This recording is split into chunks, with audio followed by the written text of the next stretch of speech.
السلام علیکم ناظرین، یہ مضمون ڈاکٹر مبارک علی کی کتاب تاریخ اور دانشور سے ماخوذ ہے۔ یہ کتاب فکشن ہاؤس نے شائع کی تھی۔ مضمون کا عنوان ہے سید احمد خان اور ان کے ہم عصر۔ ہندوستان کے وہ دانشور جو 1857 کے ہنگاموں کے باعث ظاہر ہوئے، وہ سیاسی و سماجی طور پر اپنے پیشروؤں سے زیادہ باشعور اور سمجھدار تھے، اور انہیں اس کا پورا اندازہ تھا کہ ہندوستان کا مسلمان معاشرہ مایوسی، بے چارگی اور بے حسی کا شکار ہے۔ اس لیے اس بات کی اشد ضرورت ہے کہ اس دلدل سے نکلا جائے، ان میں اعتماد کو پیدا کیا جائے اور ان کو مستقبل کا راستہ دکھا کر ان کی منزل کا تعین کیا جائے۔ اس سلسلے میں سید احمد خان کا کردار اور کام بہت اہم ہے۔ اول تو انہوں نے 1857 کے ہنگامے کو نہ صرف دیکھا بلکہ ذاتی طور پر اس المیے سے گزرے بھی تھے۔ اس کے علاوہ اس تاریخی تبدیلی کو سمجھ چکے تھے جو برصغیر میں ہو رہی تھی اور جس سے متاثر ہونے والے خصوصیت سے ہندوستان کے مسلمان تھے۔ اس لیے انہوں نے ایک منصوبے کے تحت کام کرنا شروع کیا تاکہ مسلمانوں میں جو مذہبی تعصبات ہیں اور جن فرسودہ روایت کو انہوں نے سینے سے لگا رکھا ہے، ان سے انہیں چھٹکارا دلا سکیں۔ سید احمد خان نے اس کا اندازہ لگا لیا تھا کہ مسلمان معاشروں میں نہ تو اتنی ہمت ہے اور نہ جان ہے کہ وہ مزاحمت کا راستہ اختیار کریں۔ اس لیے ان کے نزدیک ان کی بقا کے لیے ضروری تھا کہ وہ انگریزوں سے مفاہمت کر کے ان کے طور طریقے سیکھیں اور جدیدیت کی راہ کو اختیار کریں، کیونکہ صرف مغربی تعلیم اور مغرب کے نظریات کو اختیار کر کے ہی وہ پسماندگی سے نکل سکتے ہیں۔ اس سلسلے میں انہوں نے جو انقلابی قدم اٹھایا وہ زبان کو آسان، سہل اور عام فہم بنانے کا تھا کہ وہ اس کو اس قابل کر سکیں کہ اس کے ذریعے لوگوں کی اکثریت بات کو سمجھ سکے، اور پھر اس کو اس قابل بنایا جائے کہ اس میں سائنس اور سماجی علوم کا ذخیرہ ہو سکے۔ اس مقصد کے لیے انہوں نے اردو کے شاعرانہ اسلوب کو ترک کر کے اب تک مفہوم کو پیچیدہ انداز میں جو کہنے کا رواج تھا اسے ختم کیا، اور اس کی جگہ کوشش کی کہ اظہار رائے سادہ انداز میں ہو۔ اردو زبان کو جدید بنانے اور اس میں نئی اصلاحات کو رواج دینے کی غرض سے انہوں نے انگریزی زبان کے بہت سے الفاظ کو استعمال کرنا شروع کیا۔ اگرچہ یہ ایک مشکل کام تھا، کیونکہ اردو داں طبقہ جو عربی فارسی سے محروب تھا اور اردو کو اس شکل میں دیکھنا چاہتا تھا، اس کے لیے یہ نیا اسلوب اور انگریزی الفاظ کا استعمال ناموس تھا، مگر اس نے ذہن کو بدلنے میں ضرور حصہ لیا، اور سید احمد خان کی کوششوں اور نئی تبدیلیوں کے بعد یہ ممکن نہیں رہا کہ سرور کے افسانہ عجائب والی زبان زیادہ عرصے برقرار رہے۔ اس نے اردو زبان کے ڈھانچے کو بدل کر رکھ دیا، اگرچہ آگے چل کر ابوالکلام آزاد نے ایک بار پھر اسے مغرب بنانے کا بڑا نقصان پہنچایا۔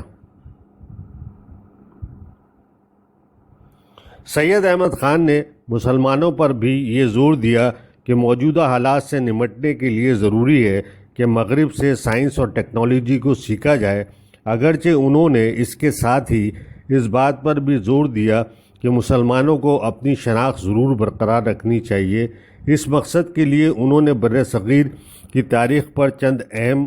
ماخذوں کی اشاعت کرائی تاکہ ان میں تاریخی شعور پیدا ہو سکے۔ سید احمد خان نے صرف اتنا ہی کام نہ کیا بلکہ انہوں نے اپنے ہم عصر دانشوروں کو بھی متاثر کیا۔ اگرچہ ان دانشوروں پر تنقید کی جا سکتی ہے، مگر یہ بات تسلیم کرنی پڑتی ہے کہ ان لوگوں نے معاشرے میں دانشورانہ فضا قائم کی، اور ان کی کوششوں کی وجہ سے اس بحث کا آغاز ہوا کہ قدیم روایت کو برقرار رکھنا چاہیے یا جدیدیت کی طرف رخ کرنا چاہیے۔ اس بحث کی وجہ سے مسلمان معاشرے میں دو گروہ پیدا ہو گئے جنہوں نے اپنے اپنے نقطہ نظر کے دفاع میں دلائل دینا شروع کر دیے۔ ان میں سے وہ لوگ جو اس بات کے حامی تھے کہ بدلتے ہوئے حالات میں قدیم رویوں کو ترک کر کے جدید رجحانات کو اختیار کرنا چاہیے، ان لوگوں نے ایک طرف تو مذہبی و تاریخی شناخت کو برقرار رکھنے کی جدوجہد کی، اور یورپی دانشوروں نے جو اسلام پر اعتراضات کیے تھے ان کا جواب یورپی تحقیق کے معیار پر دے کر مذہب، ثقافت اور تاریخ کو نئے سرے سے پرکھنا شروع کیا۔ ان لوگوں میں سے مولوی چراغ علی کا کام اہمیت کے قابل ہے۔ انہوں نے تحقیق اور تازہ اسلوب دلائل کے ساتھ اسلام اور اسلامی تاریخ پر کام کیا۔ افسوس اس بات کا ہے کہ ان کا کام لوگوں کی نظر میں نہیں آ سکا، اور یہ معاشرے میں جو نئی تحقیقی روح پھونک سکتا تھا اور لوگوں میں جو نیا نقطہ نظر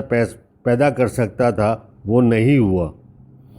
قدامت پرست دانشوروں نے اس کے مقابلے میں قدیم روایت اور اداروں کا دفاع کیا اور اس بات کی کوشش کی کہ مغربی حملوں کے نتیجے میں جو ثقافتی تبدیلیاں آ رہی ہیں انہیں روکا جائے، لیکن اس دماغ میں انہوں نے جو طریقہ استعمال کیا وہ یہ تھا کہ استدلال کے بجائے جذبات سے انہوں نے لوگوں کو متاثر کرنا چاہا۔ مثلاً اکبر الہ آبادی نے جو قدامت پرستوں کے نقیب بن گئے تھے، مذاق، استہزاء اور طنز کے ذریعے سنجیدہ موضوعات پر لکھا اور ان موضوعات کی اہمیت گھٹا کر انہیں پھکڑ بازی میں بدل دیا۔ اس لیے اگر بغور دیکھا جائے تو جدیدیت پسندوں اور قدامت پسندوں میں یہ تصادم دلیل اور جذبے کے درمیان تھا، اور اسی لیے ان دونوں گروہوں کی زبان میں جو انہوں نے استعمال کی یہ رجحان پوری طرح جھلکتا ہے۔ جدیدیت پسند جب بھی بات کرتے ہیں تو وہ دلیل اور شواہد کی بنیاد پر اسے تسلیم کرانا چاہتے ہیں، جبکہ قدامت پسند دلائل کو چھوڑ کر لفاظی اور زبان کے ہیر پھیر کے ذریعے اپنی سچائی کو منوانا چاہتے ہیں۔ یہ بدقسمتی رہی کہ اس بحث کو جسے سید احمد خان اور ان کے رفقا نے شروع کیا تھا وہ کسی منطقی نتیجے تک نہیں پہنچی۔ برصغیر کے سیاسی حالات کی تبدیلی کے ساتھ مسلمان دانشوروں نے یہ سمجھنا شروع کر دیا کہ انگریز اور ہندو دونوں ہی ان کے دشمن ہیں، لہٰذا اس خطرے اور خوف کی وجہ سے جدید تعلیم یافتہ اور قدامت پرست دونوں متحد ہو گئے اور اپنی شناخت مذہب میں ڈھونڈنے لگے۔ یہ سید احمد خان اور ان کے رفقا کے نقطہ نظر سے انحراف تھا، جو کہ جدیدیت کو معاشرے کے ہر پہلو میں رائج کرنا چاہتے تھے۔ اس میں مذہب بھی شامل تھے جن کو وہ جدید حالات اور اس کے تقاضوں کے تحت تبدیل کرنا چاہتے تھے۔ سید احمد خان کے بعد جو دانشور آئے انہوں نے ابتدا میں پان اسلامزم کے نظریے کو اختیار کرتے ہوئے امت مسلمہ کے اتحاد کے لیے کام کیا اور اس سلسلے میں خلافت تحریک اور ہجرت کی حمایت کی۔ بعد میں یہ دانشور دو حصوں میں تقسیم ہو گئے۔ ان میں ایک نے متحدہ ہندوستانی قومیت کا ساتھ دیا اور دوسرے نے فرقہ وارانہ نقطہ نظر کو اختیار کرتے ہوئے دو قومی نظریے کی حمایت کی، اور انہوں نے سیاست میں مسلم لیگ کا ساتھ دیتے ہوئے قومی ترانے، نغمے لکھے اور مختلف پمفلیٹوں اور کتابچوں کے ذریعے اس کے منشور کو مقبول عام بنایا۔ پاکستان بننے کے بعد یہ دانشورانہ روایتیں تھیں جو ہمارے حصے میں آئی اور انہی روایات کو ہمارے دانشوروں نے آگے بڑھایا۔